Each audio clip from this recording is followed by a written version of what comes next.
Rostro de piedra. Porque Dios, el Señor, me ayudará. Por tanto no me avergoncé. Por eso puse mi rostro como un pedernal, y sé que no seré avergonzado.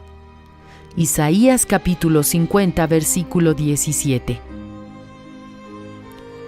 El cristiano de verdad ofrece la otra mejilla, pero hace de su rostro una piedra. No es débil, no se entrega al miedo. Quien anda en obediencia a la palabra de Dios sabe que está amparado por el espíritu de la palabra. Endurece su rostro, se mantiene firme, pues sabe que no será avergonzado. No permite que su corazón sienta vergüenza, pues todo lo que hace lo hace por fe.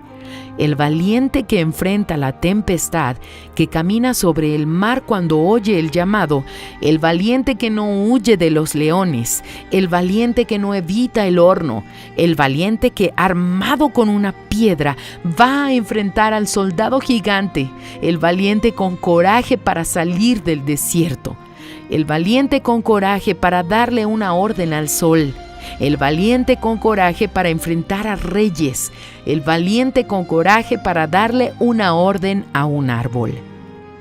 Sabe que no será avergonzado porque anda por la fe, vive por la fe, se mueve por la fe. Su fe es el aire que respira, es el oxígeno que lo mantiene vivo. Su fe no mira las circunstancias, no cuenta con la sabiduría humana y no permite que su corazón sienta vergüenza. Decide no alimentar los sentimientos que lo deprimirían. Reacciona con la cara de piedra de la fe, porque sabe que no será avergonzado.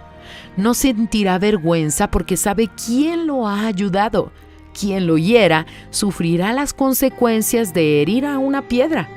Aunque no lo sienta en el momento, si el valiente que vive por la fe se mantiene firme y hace lo que es correcto, le duela a quien le duela, jamás será desamparado.